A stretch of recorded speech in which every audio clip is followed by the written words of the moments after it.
Hi, everybody. Hi. How are you all feeling? Great. Excellent. Who's first timer here? I see. I love it. 5 people. That's wonderful. Everybody say welcome to them. Okay. Well, thank you. Thank you. Excellent. So this is Word. Word is a recurring program here at the church where we celebrate the artfulness of the written word and the many different forms that it takes, as well as the many different points of view that it presents. This evening we have a special treat. I'm going to introduce you to this session of Word. The theme on, sorry, why am I not coherent? All words have a theme to them. And tonight's theme is on identity. And that theme was selected by Mr. Tom House, who is the curator of this evening's event. So if you don't know Tom, how many people know Tom? A good number of you, okay. He's for many years was a beloved educator here in our community, and is also well known and treasured for having been the founder of Hamptons Pride. So yes, we can clap for that. That's pretty great. So you can keep clapping because here he is, Mr. Tom House.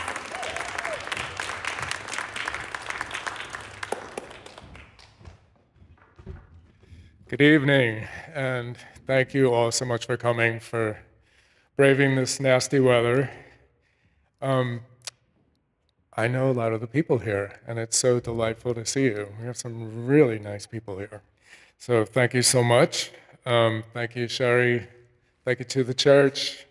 I was the reader for the last iteration of Word for Connection. That was a very special experience for me. Now it's a different honor that I get to put together the next iteration,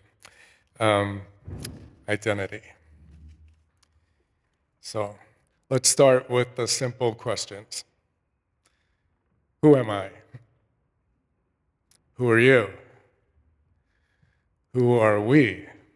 Who are we here at this moment? Have I, have you, have we always been the people who have gathered this evening at the church? Is identity a constant? Is it a semi-constant? Is there a true self within each of us? Do we contain multitudes? Have certain parts of ourselves come from without? Does identity happen to us by virtue of when and where we were born and lived, how we were raised, decisions that were made for us? And then, what's the language of identity? What are our go-to words to get ourselves across? Which names do we use? What are our tags? Are they always the same words and names and tags? Do our identifiers change with context, with places and groups of people? How have they changed throughout our histories? So all these questions will be answered in the next 60 to 90 minutes by myself and 4 fascinating, very different writers, each with something important, funny, moving, thought-provoking to say about who we are, how we introduce ourselves, how we're known to ourselves and others. You see these little papers. I've invited you to think of words or phrases that describe you. And for those who jumped in already, thank you. I imagine you wrote down at least 1 or 2 of your deep identifiers. Once for the bio, right? Or one day, forgive me, for the obit. So I feel like I should start. I've read most of what you're about to hear, and people have chosen to put themselves out there. So I should too. So this evening, I'm thinking about my identifiers. I'm curator and MC. Not my first time in this role, but I don't do it a lot. It's an occasional hat I wear. So a transient identity, but it's foremost right now. Educator, as Sherry mentioned, thank you. From the time I was a teenage lifeguard, teaching American Red Cross swimming lessons at Town of Islip pools, to the present moment as a public school English teacher for almost 20 years.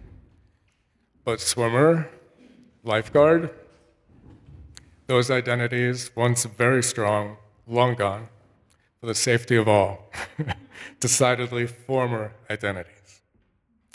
But in a few years, I'll be shuffling off teacher as I shed bartender 20 years ago. I'll be a retired teacher. Former identities, are they still identities? How much of what we were is part of who we are right now? Writer. Since I could wield a pen, once a writer, always a writer. For many years, I was much more of a writer than others. Sometimes I've cringed at that identification, apologized for it. Oh, well, I was. I haven't really written in a while now, not like I used to.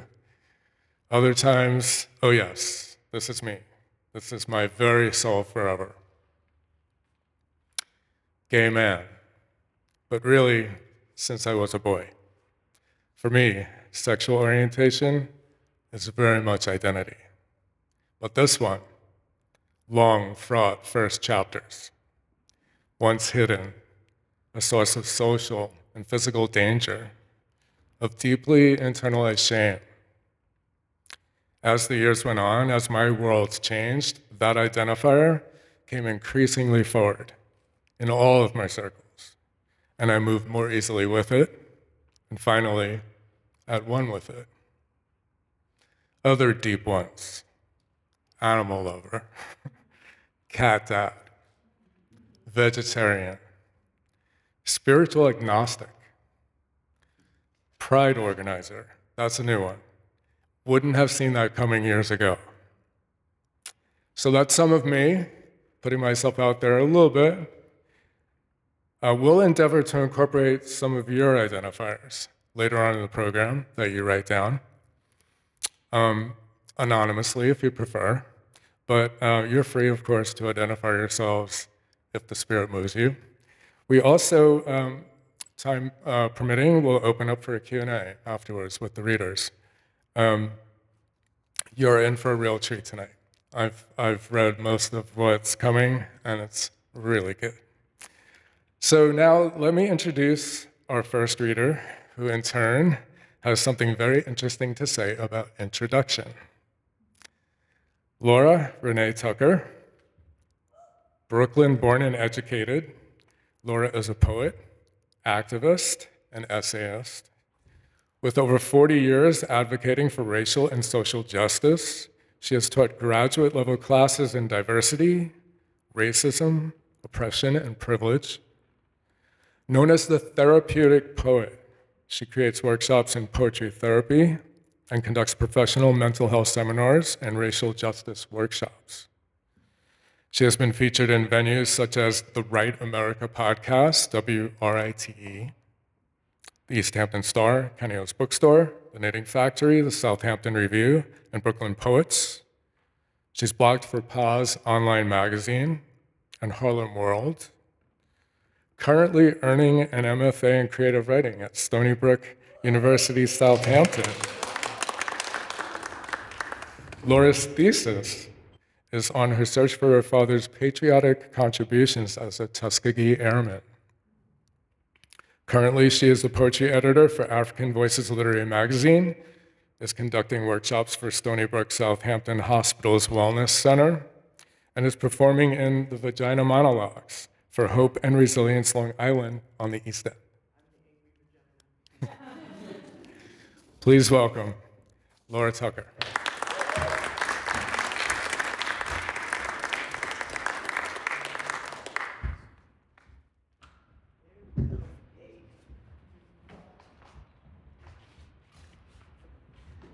Hi, y'all. It's an honor to be asked to do this. Thank you, Tom.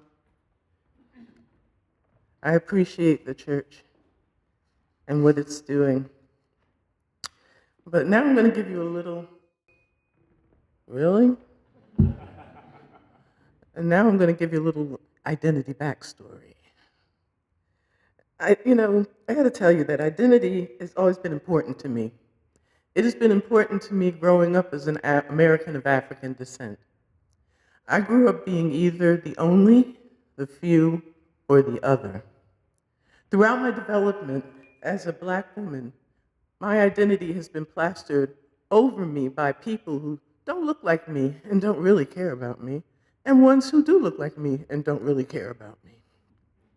I learned that my ancestors' identities were stripped in the process of degrading and suppressing the indigenous people of Africa. Lineage was discussed as if we were dogs or cattle. I am the sixth, maybe seventh generation in this epic journey of the African American. Ancestry.com confirmed that. I am a hybrid. I even have the DNA of some of the great kingdoms of the African continent. And I even have Viking and Italian. DEI won't die, because DNA don't lie. I am living through the civil rights movement that is still moving, an era that was suppressed, supposed to allow me to climb to that mountaintop, that higher rung toward the more perfect union. But it wasn't worth a damn unless historical acknowledgement of that path and the respect for the resilience and achievements of that brought me here be acknowledged. I am tired of fighting all the venomous untruths and the centuries of slavery denial that's been created. My existence is proof that my ancestors were somebody, not just a body. And I have a voice, a pen, and an iPad. Oh, by the way, I refuse to be silent so you can be comfortable. Strap in, baby. Before the 2024 elections, I was watching the news when I heard the vice president announce another suppressive and offensive label. What was uttered from his mouth, being single, especially a mature woman with no offspring or mate, were psychos. I had to respond. I may be labeled eccentric, but crazy? So I begot this essay, Pardon, Have We Met? And sent it to the East Hampton Star. It was published August 4th of 2024. When the vote was over, I had to add to this essay, expressing my post-traumatic slave syndrome, and share the essay with Gianna Volpe of WLIW-FM, Heart of the East End. She invited me to read it on her radio show. So now I am here. Georgette Greer-Key recommended me to Tom. She didn't know the theme, but there are no coincidences. So here I go to say, pardon me, have we met? Let me introduce myself. Lora Renee Tucker, SCF, AAD, BBW, NC, and P. What does that mean? What? I am single, cisgender female, American of African descent, end of the line baby boomer, of course of a certain age, with no children or partner. I also live my life followed by these acquiring initials: BFA, KSAC, LMSW, MSW, NASW, and soon to be MFA. Oh, and I'm HIV, diagnosed with AIDS in 1997. And I'm still here. Try to fit that on a business card. Thanks. It's a long label and socially awkward. I'm often looked at questionably because the Homo sapien Culture Club will not give me a full membership. Why? Because I never had children. Oh, how selfish. and I don't have a mate. Who could get along with her? Crazy bitch. How can my life be complete, successful, or fruitful? I'm different, weird, and I keep people guessing. She's just not femme enough. Maybe she's a lesbian. Maybe she's that non-dairy fluid thing. She's confused. Really? What does that mean? Hell, you would think that I was radioactive with a unibreast and snakes in my hair. It's as if I wasn't quite human, but a mix of Thelma of Scooby-Doo fame, Jackie Bouvier's Kennedy's Grey Gardens cousin, and a Marvel comic mutant. And not even Storm with her fine self and her full head of flowing white hair. And heaven help you if you have a dog or cat or two. You know, crazy single woman with several cats. Well, I'm a crazy woman with no children, but I do have a dog. Remember when J.D. Vance, the vice president and mental health clinician, ignored the Diagnostic and Statistical Manual of Mental Disorders, the DSM-5, diagnosing my kind as sociopaths? According to Vance, I am not as good as, destined to become pathological. Must be because I must only be, because I must only create good relationships. Well, I had a few relationships. And I didn't know how to make any babies. Reminds me of a land of cotton where old times should be forgotten. His diagnosis is not from the DSM-5 edition, but from the DUM 2nd edition. I am a sexual being, or I was once. Of course I'm fluid. I'm a friggin' cisgender woman with menopause. I am not a car that's all charged up, but I haven't stalled out. I'm idling nice and easy.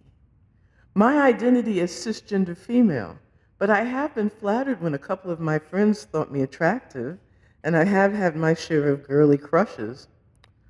Oh, I'm sorry. That sounded so much like some of my best friends are black.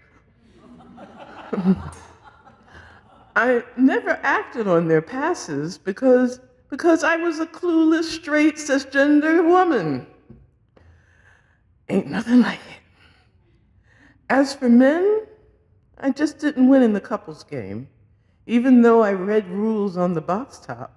Once upon a time, there was a rule about not loving a person out of my so-called race. Or is that still a rule? Now, there are no box tops, no more board games. Well, I want to be the first to inform you I'm an example of having choices and not being afraid to choose the road rarely taken. I am twelderly, like a tween is to teen, but not quite elderly. I am not a lonely old spinster knitting socks and spinning stories about boyfriends of yore, though I've had some hunks. I am viable. I have friends, fellow human beings, some still married, mothers and fathers, some even grandparents now. And I matter. I am living my life, getting around, taking care of myself, and sharing my talents with others. I am busy, not just with a husband and family. I'm busy with other people's husbands and families, but in a good way. I have no children, young adults, older adults, elders, and I stand as a support, a guide, a friend. Also, I am not afraid of the word auntie. My culture taught me that I am a part of a larger community that raises all people with the love and abilities given to you, no matter who you are. My spirituality embraces a man who many consider divine, who never had a child, let alone a mate. I hope to have found my partner, my soulmate, but I didn't. He died in Vietnam, probably. So I adjusted accordingly. And I am proud of being a Homo sapien. My gender identity is clear to me, and I believe love is love, and I will live the rest of my years living in my joy and loving whoever I damn well please, especially myself. And if there are any questions, just ask, damn it. Assuming makes an ASS out of U and ME, so there. I'm not putting on a mask or putting lipstick on a pig. I am tired of the demonizing of women who are living their lives, fully living solo. My pursuit of happiness is as important as any person's walking on this planet. I have a stake in the present as well as in the future, and I too have a legacy. I am not delusional, I am deliberate.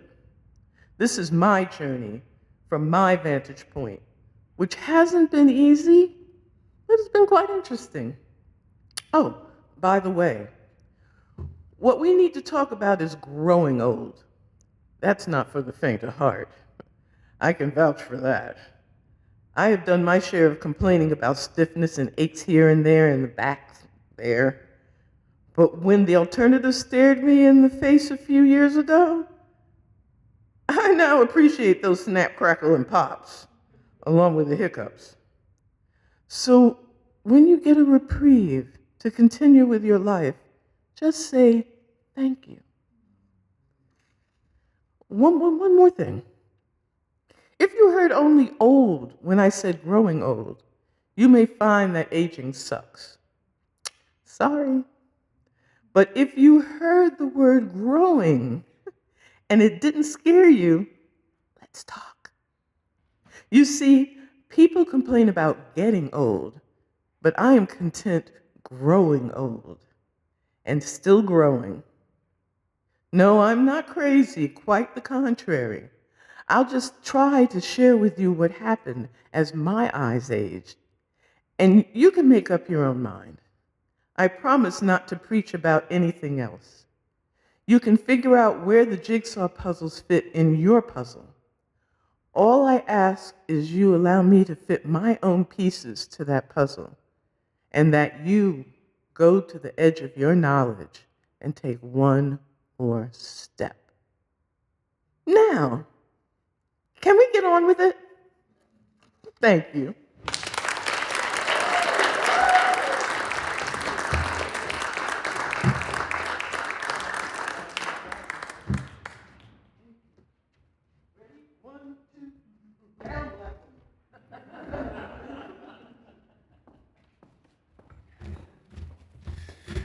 Thank you, Laura.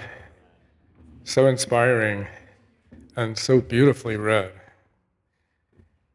Our next presenter is Ariel Ransom.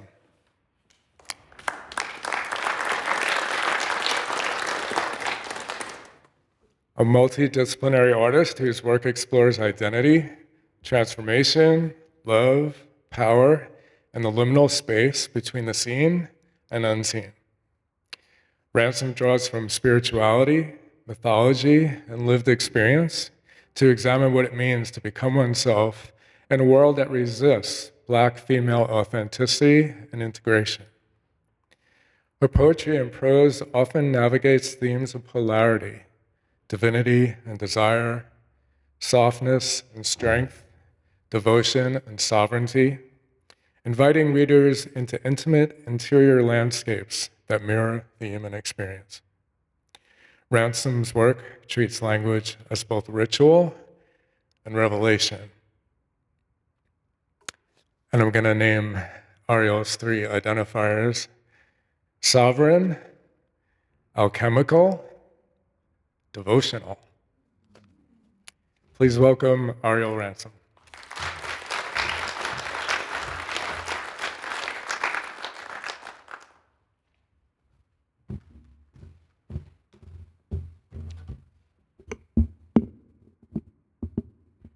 I'm just going to adjust. Hello. I want to first thank everyone who is joining us tonight for this special occasion, and to also thank Tom and also Kristen Santori for encouraging me to speak tonight. The word identity.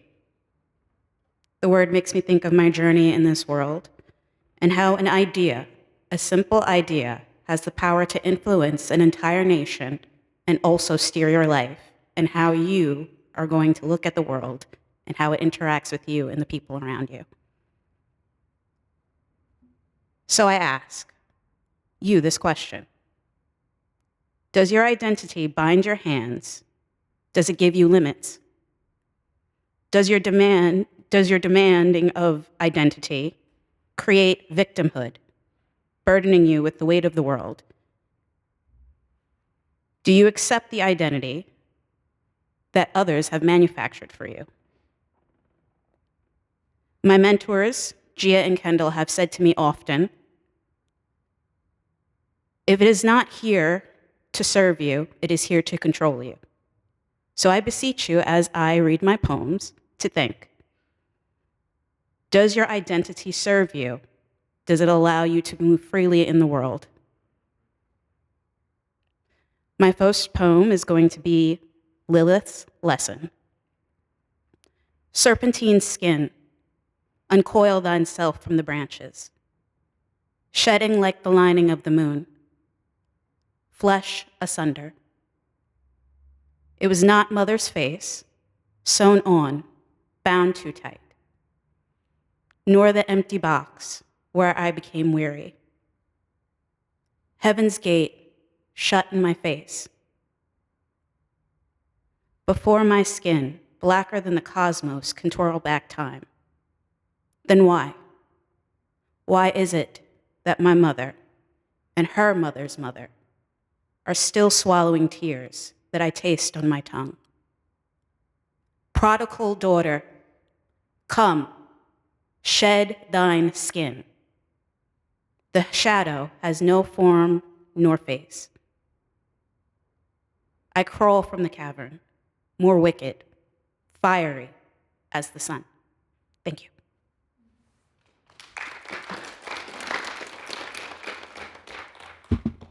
The next piece is titled, Become Again. Stripped bare in the throes of hell, it was there that Anana was crucified by her sister. I gave it all to you. Cup so dry it split in two. Gave my jewels that shined like the sun upon my crown. Gave my pride you cut from me 1,000 times. Gave my love that was cast like pearls to swine. Yet here I stand crucified. It was not enough for you. But as I hang high, sacred scarlet waters beneath me, it pleases you at last. My face was her face, the reflection of the mirror. I, the outcast.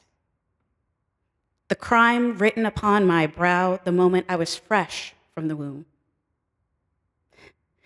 They did not like it when I unfixed myself from the hook, made my way into the bowels of hell, eyes learning the dark, the perfect code unraveled in my DNA, just as a serpent from my spine.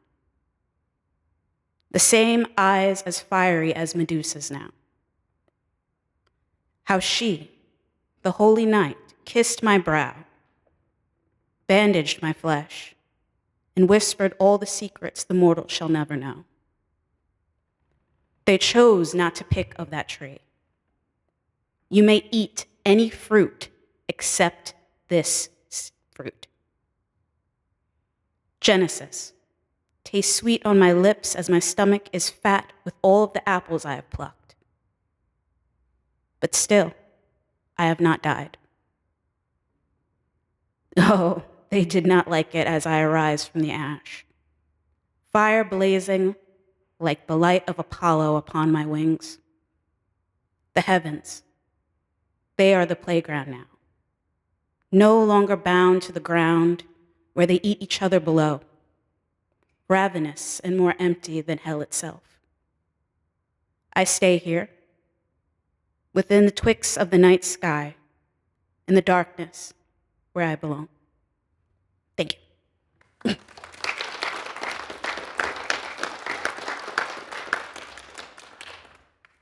And for my last piece, it is titled, I Dance with Ease. Mask formed from foreign hands, ever fixed, tied so tight it is worn as skin, shining like a badge of honor. My eyes see you, but you do not see me. 1,000 faces, and within her I saw myself, carved like a holy pillar, sacred code, encased in gold.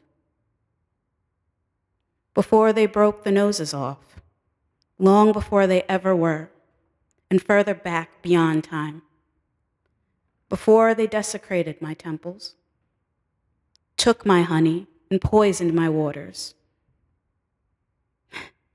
You tell me to take the armor off that irritates my skin raw, to throw away the chainmail, hang my sword upon the wall.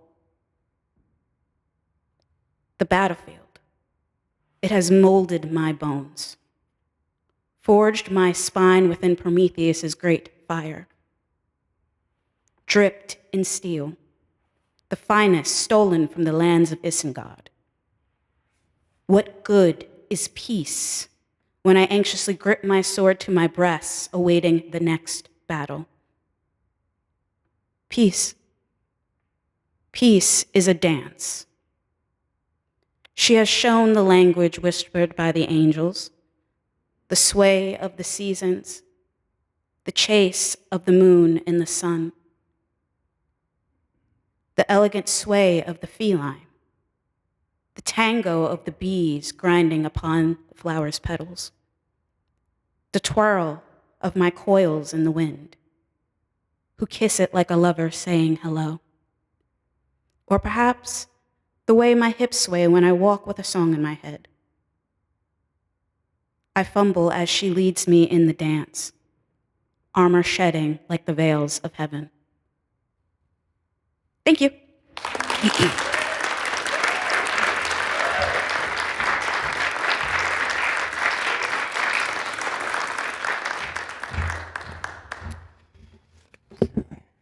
Oh, thank you, Ariel.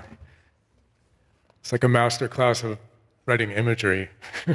Such beautiful, beautiful, indelible images. And you read so well. Congratulations. Our next reader, Jeremy Dennis, is a contemporary fine art photographer, an enrolled tribal member of the Shinnecock Indian Nation in Southampton, New York, and lead artist and founder of the nonprofit Ma's House and BIPOC Art Studio Incorporated on the Shinnecock Indian Reservation. In his work, he explores indigenous identity, culture, and assimilation. Dennis holds an MFA from Pennsylvania State University and State College and a BA in studio art from Stony Brook University on Long Island. He lives and works in Southampton on the Shinnecock Reservation. His identifiers tonight: history, community, memory. Please welcome Jeremy Dennis.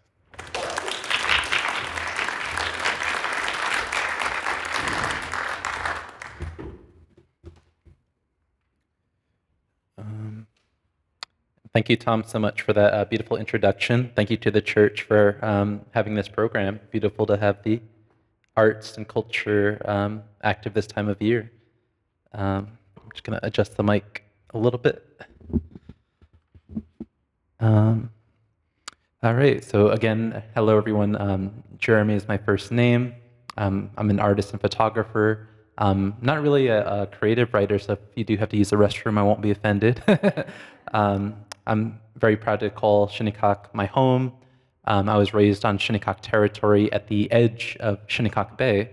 When I introduce myself as Shinnecock, I'm identifying more than just culture. I'm identifying place, I'm identifying land. Many people don't realize that the land itself was first called Shinnecock and that we became the Shinnecock Nation named after that. So land and identity are intertwined in that way. My people have lived here since the glaciers receded. Before colonization, our ancestors moved seasonally between Shinnecock Bay and inland forests. Summer harvesting, in the summers we harvested quahog shells, we harvested fish, drift whales. Winters we spent inland hunting deer, tending crops, and by 1,000 years AD, we were planting the three sisters, which are corn, bean, and squash, creating the native dish that we all know today, succotash, in Algonquin language.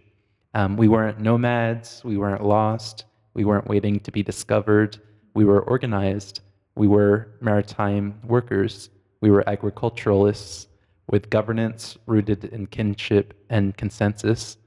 There were women leaders, something that Europeans struggled to accept. Leadership was collective, built on agreement, not monarchy. Soon after the first contact in 1640, the English reshaped Shinnecock and native governance to suit their own legal and land systems. It's easier to negotiate with one man, one grand sachem, rather than an entire community. That pattern, reshaping native identity to fit colonial convenience, never really stopped. My own family was grounded in that governance and cultural continuity. For example, my grandfather, Avery Dennis Sr., and my father, Avery Dennis Jr., stood up in tribal meetings protesting election laws and process. Many of you also know my mother, Denise Silva Dennis. She also helped lead the effort that enabled Shinnecock women to vote again after being excluded from voting since 1792 all the way up until the 1990s.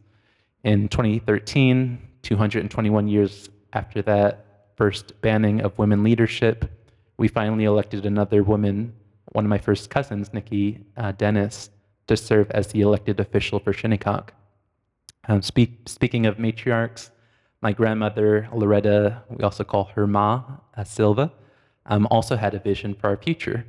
She used to say that she wanted her house to become a museum one day, not just a museum of a vanished or extinct people, but a space that celebrates our ever-growing and ever-changing culture as a people. Today, that vision exists as Ma's House and BIPOC Art Studio, a residency and gathering space for Indigenous and BIPOC artists. Not only are we preserving our culture, but creating space for us to speak for ourselves. Because for generations, others often spoke for us, often declaring us extinct or unable.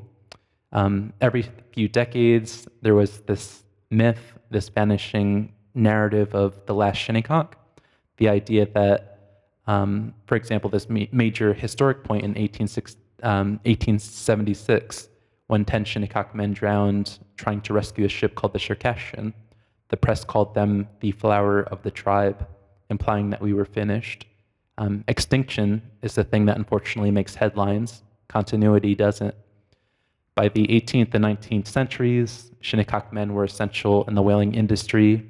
Before Nantucket became famous, the Shinnecock were America's first commercial whalers, including here in Sag Harbor.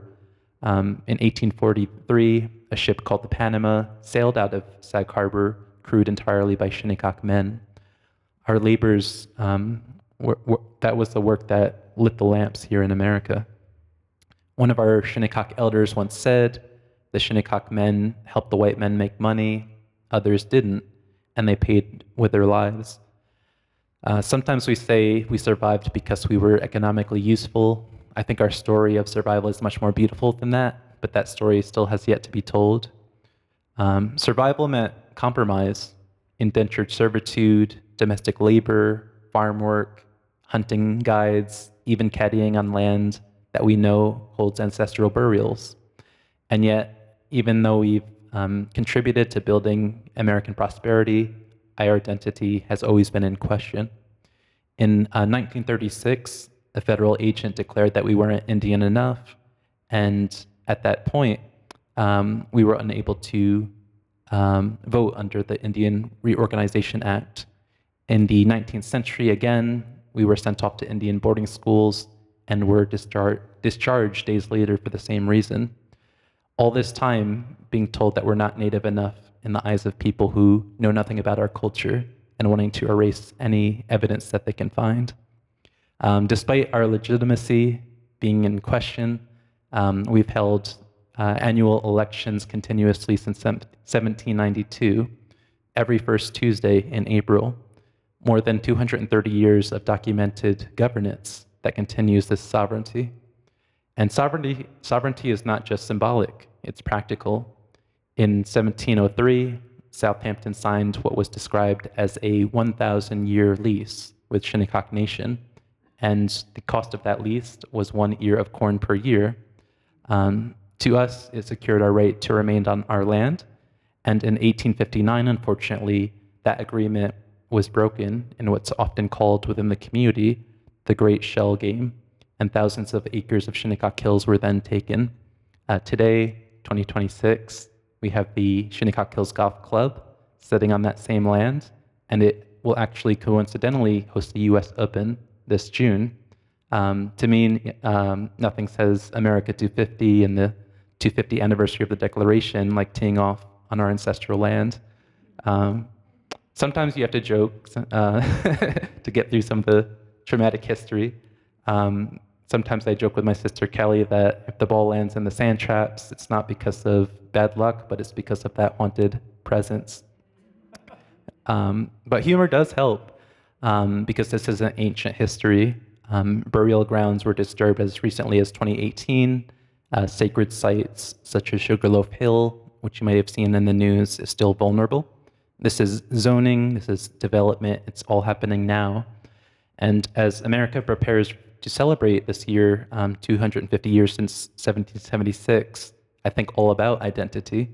The Declaration of Independence proclaims liberty while referring to my ancestors as merciless Indian savages. It declares that all men are created equal, not women at that point, and leaves slavery intact. It's a document about freedom, written on land taken from Native people, whether they were seen as people or not. And so as an artist, in my recent work this past year, I've been creating visual art in response to this commemoration. I've been examining these contradictions. I've learned that early Americans once depicted themselves as Indian princesses, oppressed by the British crown, and not soon after, by the 19th century, that image shifted to a white woman leading westward expansion, an image that the Department of Homeland Security still uses to today to inform its policy. And so really, photography and images shape identity. That's just part of our reality. Every photo that we look at, that's part of that truth.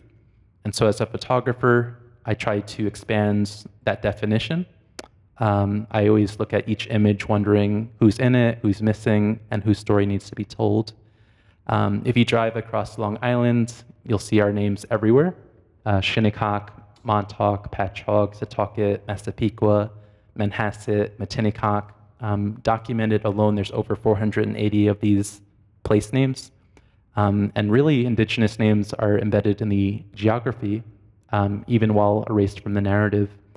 Our relatives in Montauk are still fighting for recognition in their own right.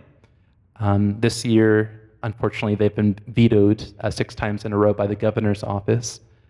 This irony is really sharp, having to prove your existence to a government that invaded your land hundreds of years ago, and yet we still remain. We gather every Labor Day weekend for the Shinnecock Powwow. We've been doing this since 1946. Thousands attend each weekend, each Labor Day weekend, if you can believe it. I always hear from friends and family the traffic isn't worth it. But I don't usually say this, but I think it. We've been your neighbors for over 200 years. You don't invite us to 4th of July cookouts anymore, not even Thanksgiving dinners. So coming to powwow is the least we can all do together to celebrate that friendship. But beyond attending, sovereignty means supporting Shinnecock institutions, protecting burial grounds at the very least, respecting tribal jurisdiction, and understanding that economic development is not greed, it's self-determination. And so in 2013, we as the Shinnecock Nation adopted a new constitution. We are working on coastal restoration. Many of you know about the Shinnecock kelp farmers, which are amazing and historic in their own right. We're working on protecting whales spiritually and legally. We're reclaiming language, again, thanks to Stony Brook University. And we're planning for the next generation. We as Shinnecock people of the Stony Shore, our survival has always been tied to the water. Stewardship is not new to us, it's ancient. And as an artist, my work exists inside all of this. It insists on this presence. We've been here for over 10,000 years, 10,000 years before 1776. We've been here during the American Revolution, here in 2026, and we'll be here for another 10,000 years. I always try to tell people we're not relics, we're not mascots, we're not metaphors. Shinnecock has this incredible story, and we're still practicing telling it. And the main thing I want to share is that we're still here, we're still proud, that is who I am, and thank you so much for listening.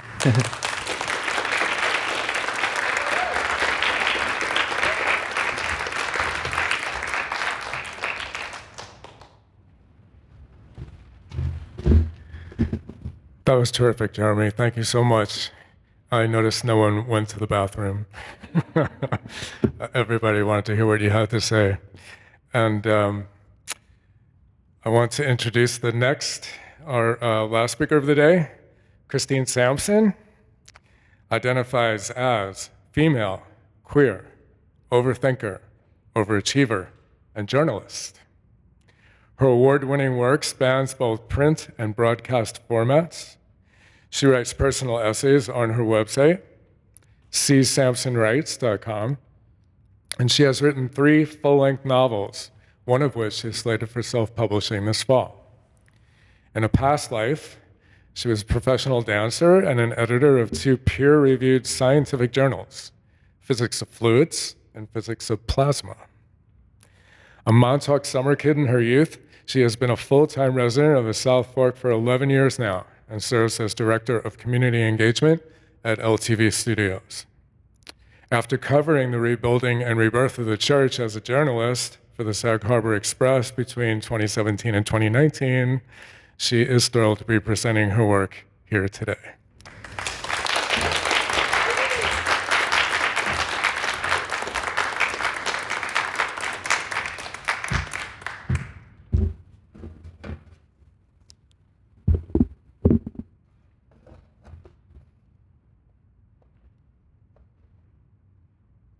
Do I have to use this? This isn't really...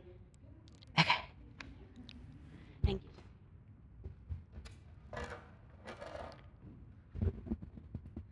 Hello. Or as I say every Friday at 1 p.m., hello, LTV viewers and friends. Thank you all so much for coming. This is really spectacular. Thank you. By way of introduction, we've got a lot of thoughts on it already from Jeremy and Ariel and Lora. Thank you so much. That was an education, and I loved it. Thank you. As it turns out, writing about identity kind of requires you to first understand your own. So this was a journey. It requires you to differentiate between what you have to say and what you think people want to hear about or from you. And opening your mouth is both an act of self-sabotage and an act of self-preservation. There will come a day when you can't hide behind your computer screen anymore. You'll know it's time to open up when the flame gets too hot to keep inside here. I thank Tom House and the church for allowing me to present to you today. And thank you for my amazing friends and family and my husband for being here today. Thank you. A poem in memory of Joe Imsberger, a writer. This is called You Need a Title. A robust title is a distinctive name, so we may know the work by its character. It's more the Jasper to a John than the 5 Emilys in the class of 2007. You need a title so the work can find its place in the world. after you give it life. A robust title is a clear signal that someone has invested into it time and thought. It says, consume me. It says, mark my words. Your work needs a title so good it lodges itself into brains and hearts. A robust title is a coded message to the exact people whose hands you want to hold your book, the people you too want to hold. A robust title is a distinctive name, whether it's the first thing you write or the last. You need to find a title, or maybe the title needs to find you. The names I give myself. Most of us, right after we're born, begin our lives with a name given by another. It's not long past those first few breaths when we start to acquire more names as we go. Inevitably, there will be variations that feel like an emotional slur pretending to be an endearing nickname. And later we'll learn we can adopt new ones on our own, however and whenever they serve us.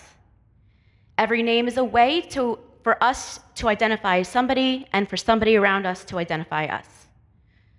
The first two pieces of my name are Christine Elizabeth. Christine E. Christine E. On some occasion in middle school, one of the bullies, this kid Jesse, figured out he could call me Christini and make me cry. I did not identify as a crispy Italian toast, damn it.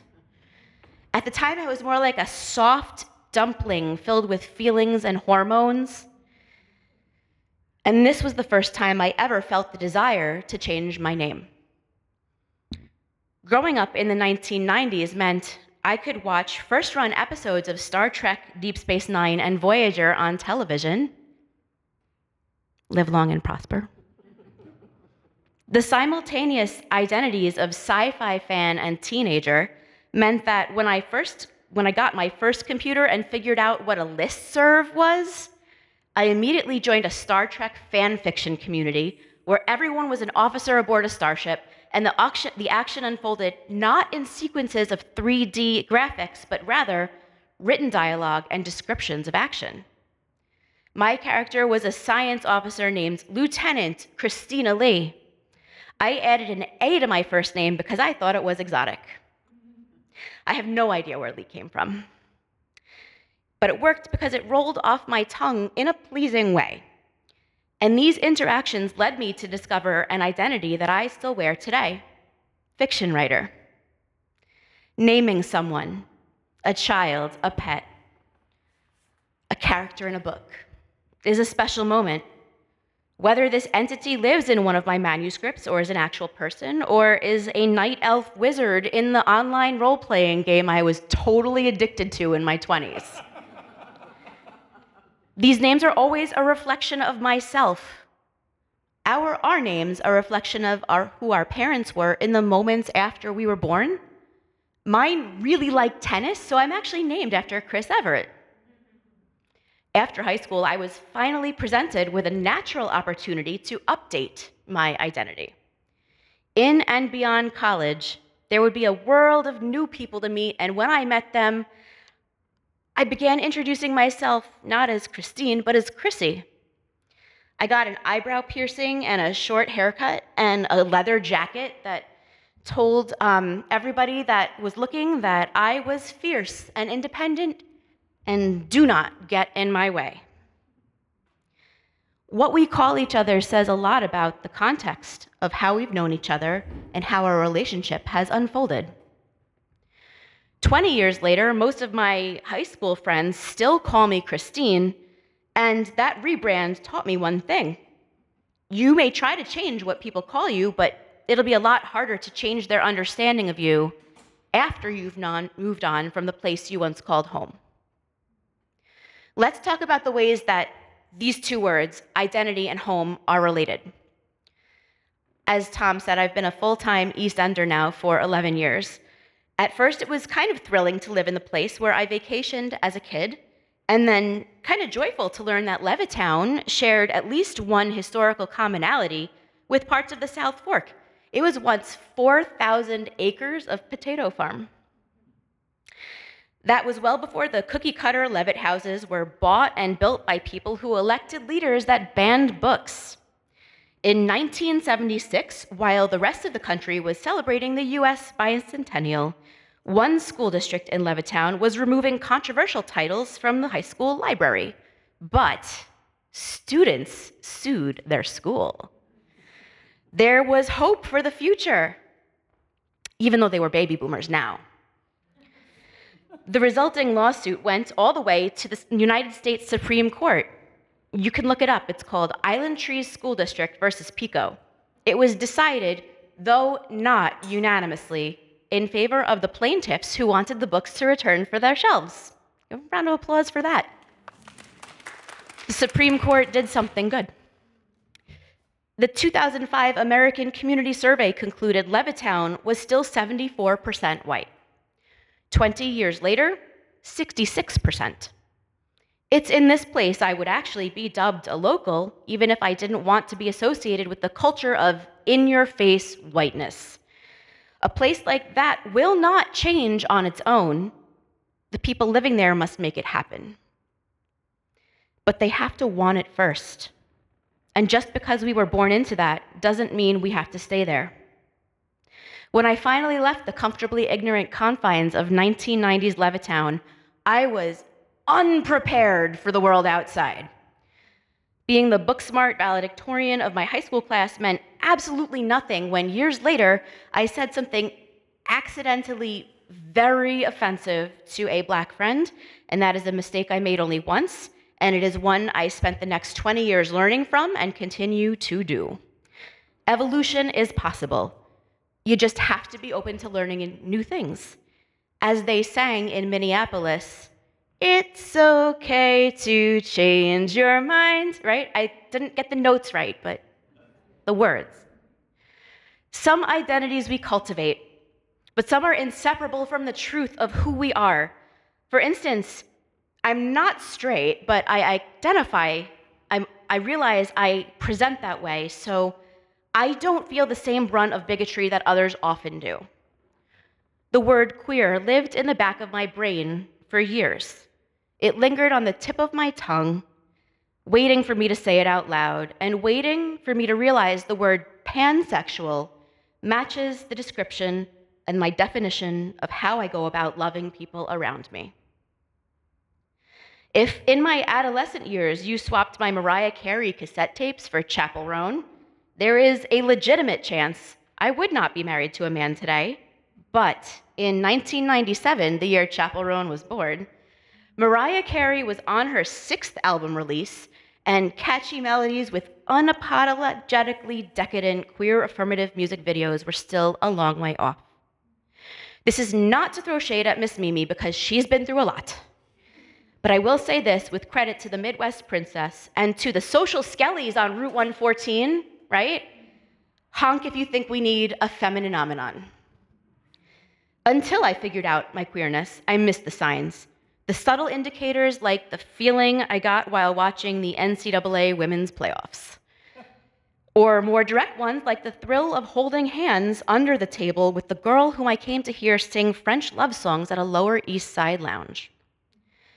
For years, I fed my identity an endless supply of pop culture coded for straight people, watched chick flicks, and chased every real-life meet-cute shaped like a heterosexual man with husband potential.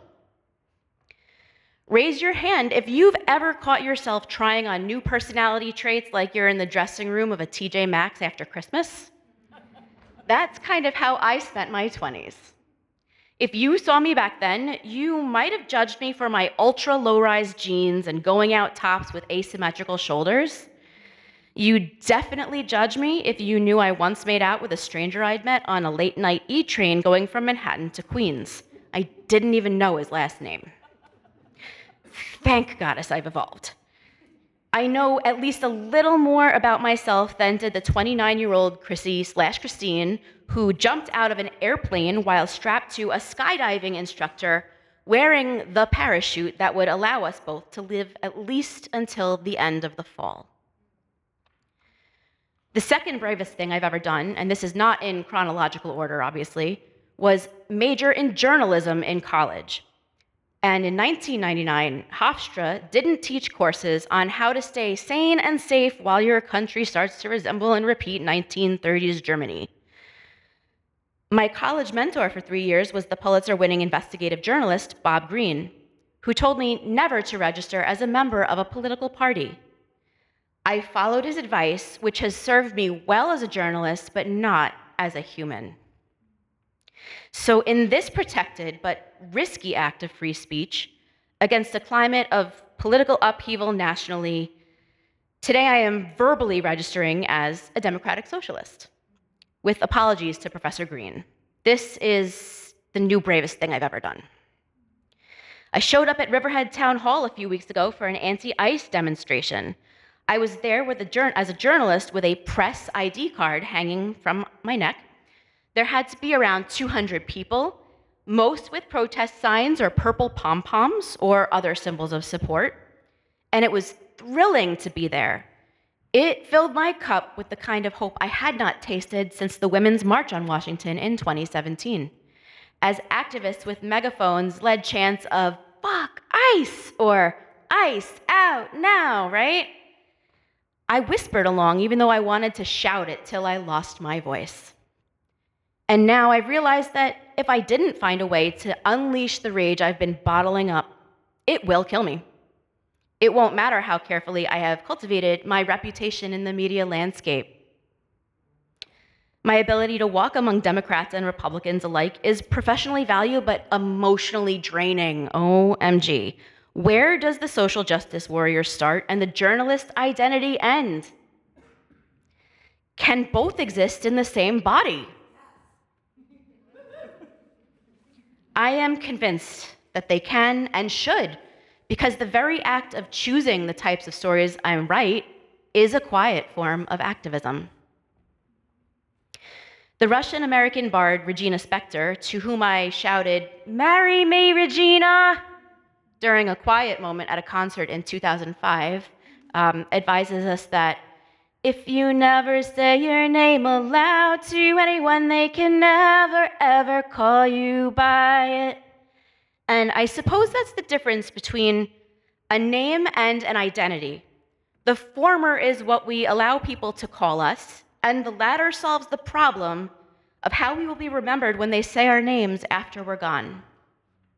It's okay that our identities change if we need or desire them to, and if we let them.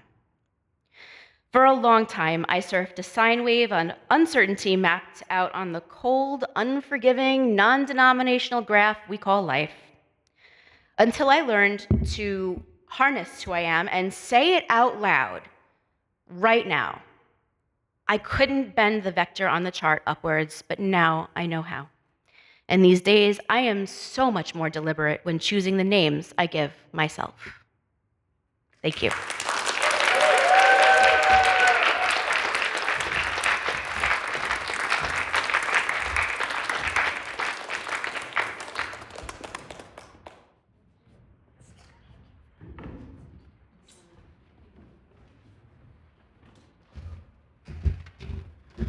Thank you, Christine.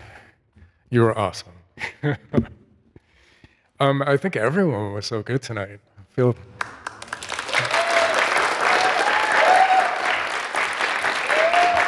So, thank you, Laura. Thank you, Ariel. Thank you, Jeremy, Christine. I feel this was just a very good combination of people, and I thought you were just wonderful. So thank you. Sherry and I are going to read some of your identities. I'm going to read them anonymously, but if you'd like to own them, you may. So we're going to trade off and do some of that.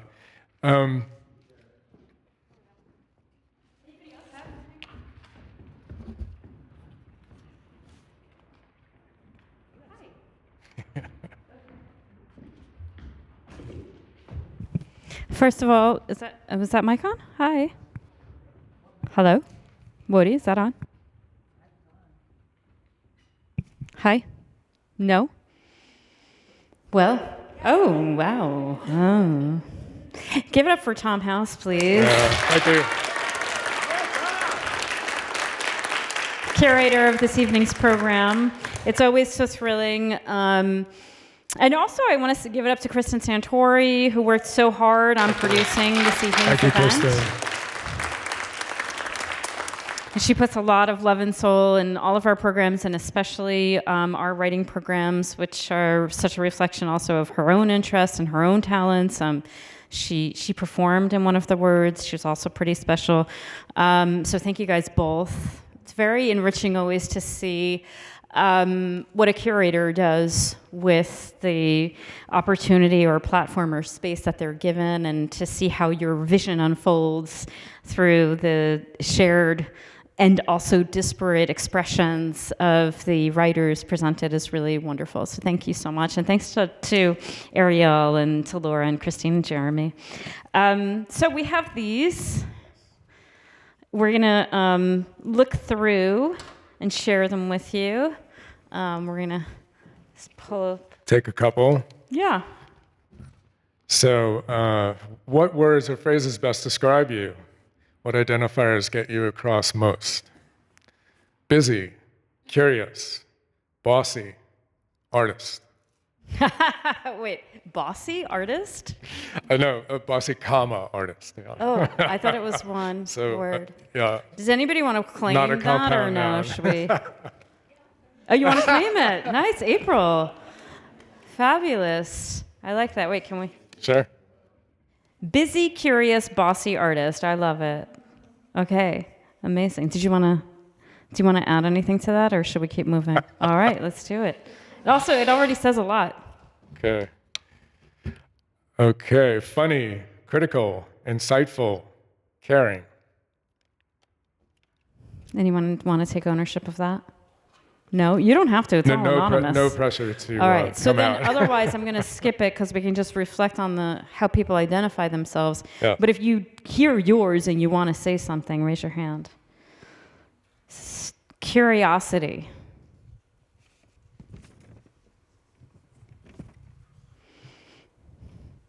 This is an interesting one. As a result of a white light experience on July 6, 1981, I identify as one with all there is, no separation. It's pretty beautiful. We've got one big weird.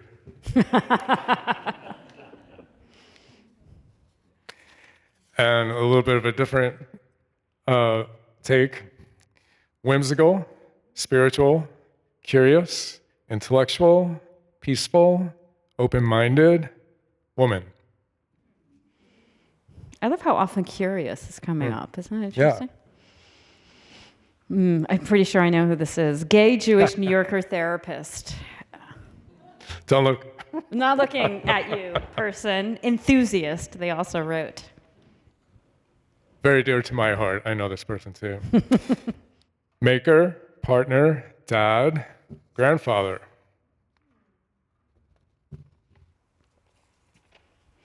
Determined, extrovert, optimistic.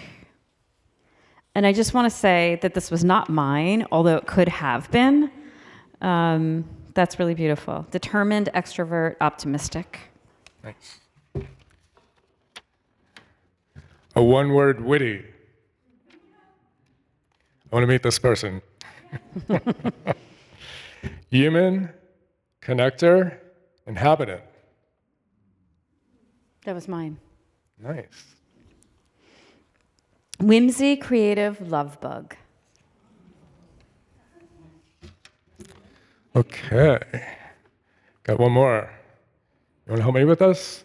Oh, it's beautiful.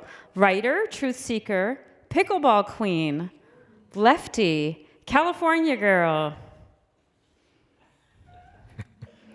Backwards. I think we know that, right?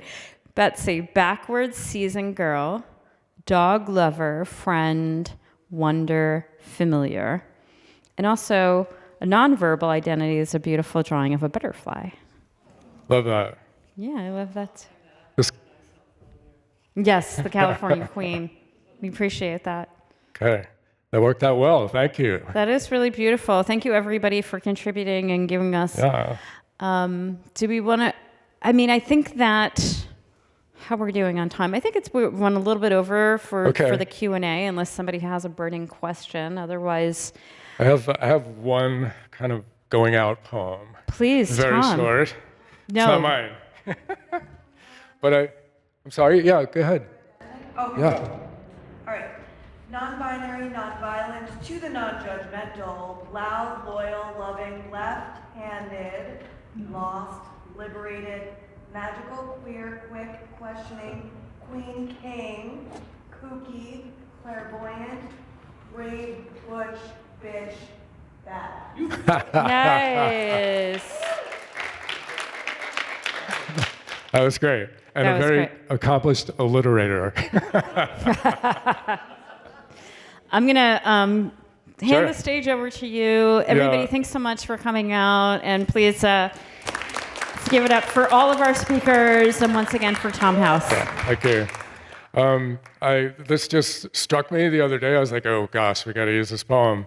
So let's end our program on identity with a very short poem that's been kicking around for a while in the American literary canon, one some of you may know, and it was just there.